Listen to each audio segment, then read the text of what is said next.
Good afternoon, class 10th. तो बेटा class 10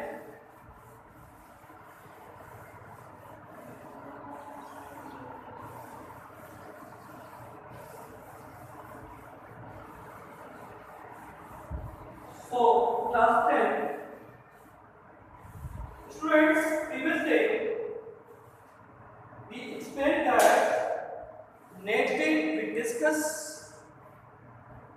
in next chapter, that is chapter number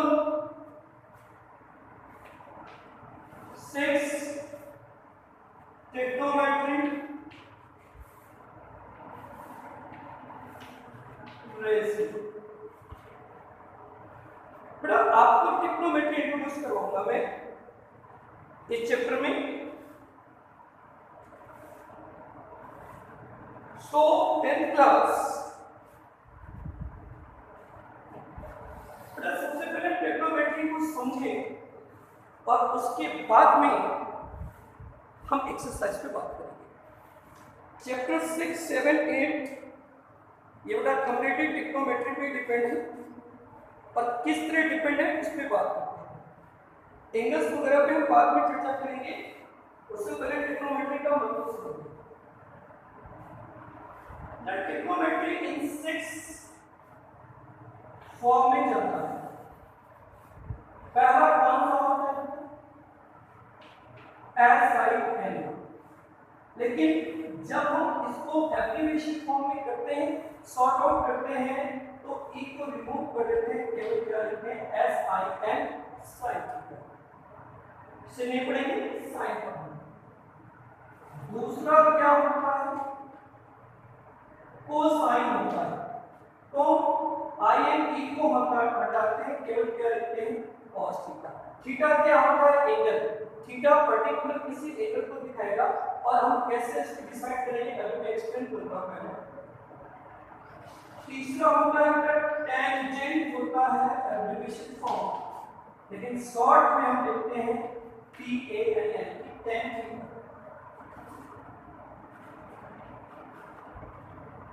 next होता है 4 cosine. ये तो ANT को हटाते हैं, केवल हम क्या लिखते हैं? कॉस। नेक्स्ट क्या होता है? सेकंड होता है, लेकिन ANT को हटाते हैं, केवल हम शॉर्ट में क्या लिखते हैं? और 6 होता है कोटेंजेंट होता है, कोटेंजेंट। लेकिन बाकी सभी को हम हटाते हैं और केवल हम क्या लिखते हैं? बेटा 6 ट्रिग्नोमेट्रिक आइडेंटिटीज होती हैं और उनका कैसे यूज करना है उस पर ध्यान दें पहले जरा। बेटा ये केवल किसमें एप्लीकेबल होता है? Right angle triangle. Trigonometry can be applicable in right angle. ये बेस है, इसके दो साइड हाइपोटेन्यूज। ये क्या होगा? बेस। ये क्या होगा? परपेंडिकुलर। अगर बेटा ये थीटा है तो ये परपेंडिकुलर, ये बेस होगा। दूसरा, अगर थीटा हमेशा एक्यूट एंगल होता है, एक्यूट का मतलब लेस देन 90। अगर बेटा थीटा यहाँ पे आ गई तो ये परपेंडिकुलर होगा, ये बेस होगा, ये हाइपोटेन्यूज होगा। Overall base and perpendicular change हो सकता है, लेकिन अदर चेंज। अब इनके लिए कुछ आइडेंटिटीज होती है। क्या होती है? साइन थीटा इक्वल टू होगा perpendicular by hypotenuse. cos theta equal to क्या होगा? Base by hypotenuse. tan theta equal to क्या होगा? Perpendicular by base. cos theta equal to क्या होगा? Hypotenuse by perpendicular. sec theta equal to क्या होगा? Hypotenuse by base. और cot theta equal to क्या होगा? Base by perpendicular. अब इसमें कुछ कंडीशन अप्लाई करते हैं। क्या अप्लाई करते हैं समझ लो। cosec थीटा क्या होगा? 1/7। sec थीटा क्या होगा? 1/cos theta. tan theta equal to क्या होगा? 1/, एक दूसरे के कन्वर्स होंगे तो आइडेंटिटीज और यूज होंगे। tan इक्वल टू होगा साइन बाई कॉस, या कॉट इक्वल टू क्या होता है कॉस बाई साइन। ठीक है, ये इसका बेसिस। अब इसकी जो साइन कॉस है उनको लर्न करने का तरीका स्टूडेंट्स आप ख्याल रखें, साइन और कॉस कन्वर्स हुए, कॉस और सेक कन्वर्स हो गए और टेन और कॉट एक दूसरे से कन्वर्स हो गए। तो लर्न करने के लिए पर्टिकुलर रूल्स है। पंडित बद्री प्रसाद हर हर बोले। क्या बोला? बहुत सारे स्टूडेंट बहुत सारे ट्रिक याद करते हैं, पाकिस्तान होगा पैसा, हिंदुस्तान हरा भरा, बहुत तरीके से याद करते हैं, और हमें किसी को होगा पैसा नहीं करना है, वो भी हरा भरा है।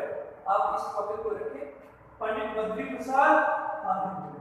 मतलब P by H sine, B by H cos, P by B tan, और इनको उल्टा कर देते हैं, H by B cos, H by B sin, B by B। ठीक है, तो ये पहले आप कंफर्म रखें, उसके बाद में हम टेक्नोमेट्रिक रेशियो की बात करें। बेटा टेक्नोमेट्रिक रेशियो में हमें कुछ वैल्यूज आपको लर्न करनी है, या आपको बनाना मैं सिखा रहा हूँ कि कैसे हम इसको बनाएंगे, और उन वैल्यूज को आपको लर्न करना है। बेटा हमारे पास 0, 30, 45, 60 और 90 इनकी एक टेबल है, इनकी वैल्यूज पर्टिकुलर होती है, तो उन टेबल को बनाना मैं आपको सिखा रहा हूँ। उसी टेबल की हेल्प से हमारा बेटा ये जो चैप्टर्स होगा ये कंप्लीट हो जाएगा। तो देखिए टेबल कंस्ट्रक्शन में सिखा रहा हूँ, समझना जरा बेटा कैसे आपको टेबल कंस्ट्रक्ट करनी है, उसके ध्यान में समझें। ये चीज ये आपको बेटा पर्टिकुलर वीडियो चला के या आप नोट कर लें या स्क्रीनशॉट ले लें, जो भी है आप उसके बाद में प्रोसेस करें।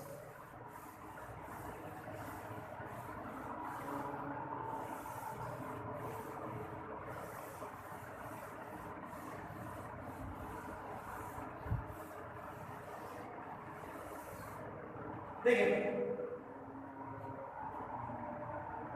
ये है थीटा, टेक्नोमेट्रिक टेबल है, वैल्यूज आप कैसे निकालेंगे कैसे।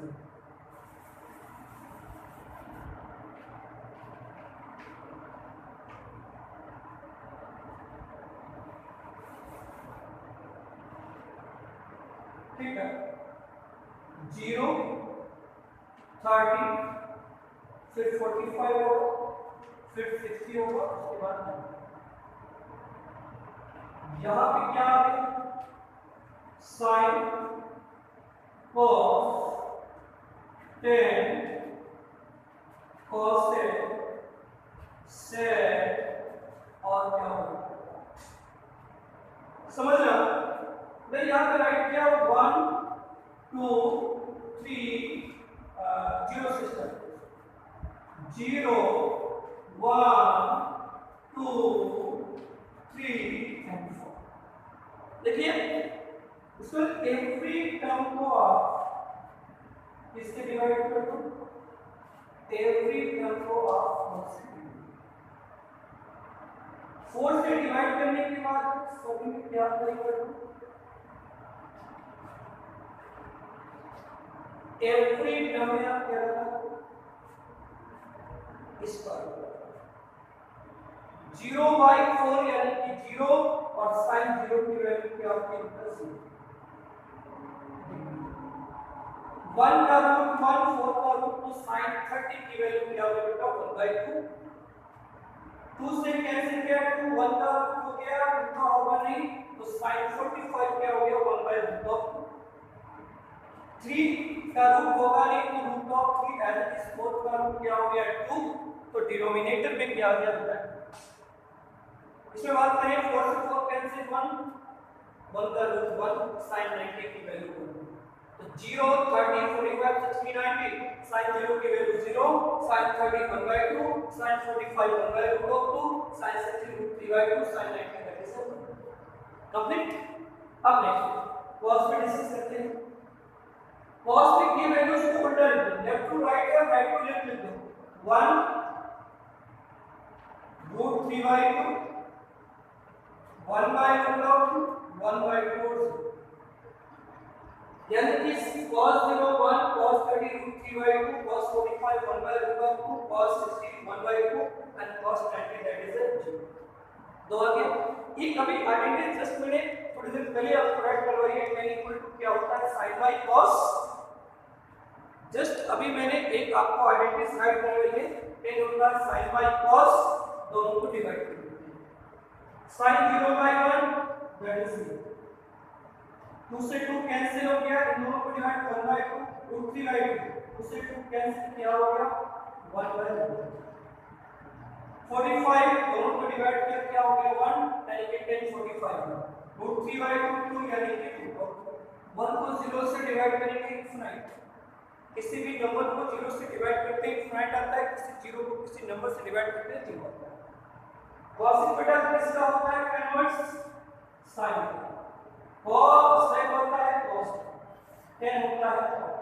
तो बेटा इन दोनों को कन्वर्स कर दें, 0 का कन्वर्स इनफिनिट, इसका कन्वर्स 2/1, इसका कन्वर्स √, इसका कन्वर्स करेंगे 2/√, और हर का कन्वर्स क्या होता है बेटा sec इसका कन्वर्स होता है cos का, 1 का अपोजिट 1, इसका अपोजिट 2/√, इसका अपोजिट √, इसका अपोजिट 2/1 या ओनली 2, और बेटा 0 का अपोजिट क्या हो गया 0/1 1, और इसका कन्वर्स होता है tan का, 0 का अपोजिट इनफिनिट, इसका अपोजिट √3, 1 का अपोजिट 1/1 या 1/1 देखिएगा, इसका कन्वर्स 1/2, और देखिए ना 10 90 की वैल्यू इनफिनिट, तो इसकी वैल्यू क्या होगी कन्वर्स। तो ये बेटा टेबल का कंस्ट्रक्शन प्रोसेस है। सबसे पहले आपको टेबल कंस्ट्रक्ट करनी आनी चाहिए, टेबल कंस्ट्रक्ट हो जाएगी तो अपने सारे प्रॉब्लम सॉल्व होंगे। अब इसी टेबल की हेल्प से by the help of this table we can solve this chapter, okay that's clear, okay।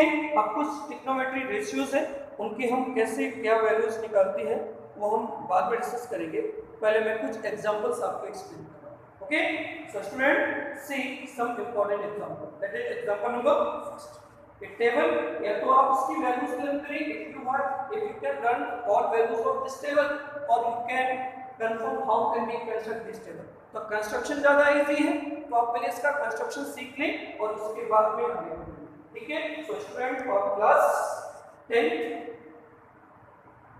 हम एक दो एग्जांपल्स करते हैं, उसके बाद आगे बढ़ेंगे। देखिए example first,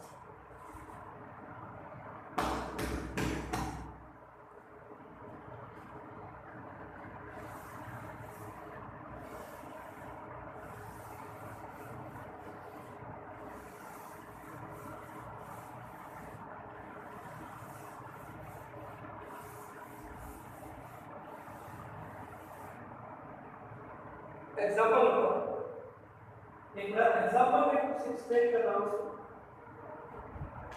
like this example, क्या evaluate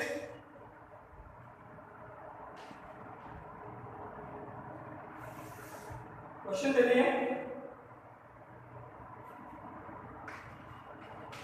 tan square 60 3 cos square, बेटा टेबल का यूज करिए और tan 60 की वैल्यू पुट आउट कर दे, टेबल से क्या होगी √3, cos 30 क्या होता है टेबल का यूज करिए √3/2, √3 का स्क्वायर √3 to 3 रूट कैंसिल हो जाएगा 3, √3 का स्क्वायर 3 और 2 का स्क्वायर 4, क्या होगा 3 प्लस 9, बेटा एलसीएम ले लिए, 4 क्या हो गया एलसीएम 4 3 12 प्लस आंसर क्या आ गया 24। तो ओवरऑल वैल्यूज को देखती हैं और उसको हमें इसके वैल्यू रिप्लेस कर देनी है, रिक्वायर्ड आंसर आ गया। एक एग्जांपल होगा, दैट इज एग्जांपल नंबर 4, आपसे कह रहा है इवैल्यूएट, क्वेश्चन दे दिए cos 45 sec 30 plus cos sec 30, sec 30 plus क्या है बेटा cos 30, ये क्वेश्चन है, इसको देखो कैसे सिंप्लीफाई करेंगे। cos 45 का मतलब 1/2, cos 30 होता है 3/2, तो sec 30 क्या हो गया 2/2, cos 30 क्या हो गया 2/2। बेटा न्यूमरेटर भी फ्रैक्शन में है और डिनोमिनेटर फ्रैक्शन में, तो √3 + 1 का एलसीएम या √3 and 3 कैंसिल 2 और 1/3 यानी √2। इंटरनल एक्सटर्नल आप प्रोडक्ट कर देते हो, तो √3 कहां गया न्यूमरेटर में, √2 से मल्टीप्लाई होगा क्या हो जाएगा 2 कॉमन यहां पे मल्टीप्लाई करेंगे 2 √2 + 2 इसका मल्टीप्लाई करेंगे √6। बेटा क्या करें √3 डायरेक्ट इसको कॉमन ले लिया और लार्जर नंबर को पहले के बाद स्मॉल को बाद में। बेटा हमेशा इस particular rule we can not take denominator as rational number. अब रेशनल नंबर नहीं होनी चाहिए तो हम इसमें क्या करते हैं बेटा इसका रेशनलाइजेशन करके क्या करते हैं इसका रेशनलाइजेशन करके। रेशनलाइजेशन करने का मतलब न्यूमरेटर में √6 माइनस √2 का न्यूमरेटर में डिनोमिनेटर में क्या कर देंगे प्रोडक्ट कर देंगे। So it is a √6 minus it is a 2 bar है a plus b a minus b √6 square minus √6 इधर मल्टीप्लाई करेंगे तो 6 3 जा कितना हो गया 18 माइनस क्या हो गया 2 बार है इट इज a 6 माइनस, तो 18 को क्या लिख सकते हैं 9 × 2 minus √6 by 2, 9 का √3 so 3 minus √6 by 8. This is a required answer. This is better required. Okay तो इस तरह हमें टेबल का यूज करना है और जिसकी हेल्प से हमारे बेटा ये एक्सरसाइज कंप्लीट हो जाएगी। Okay so students you can do its all examples and on next day on next class we enter in exercise 6.1 then we can complete it. Okay so thank you for class 10th class we start new topic, हम continue of syllabus करवाएंगे और last में फिर revision लेंगे। Okay thank you so much of 10th class। Okay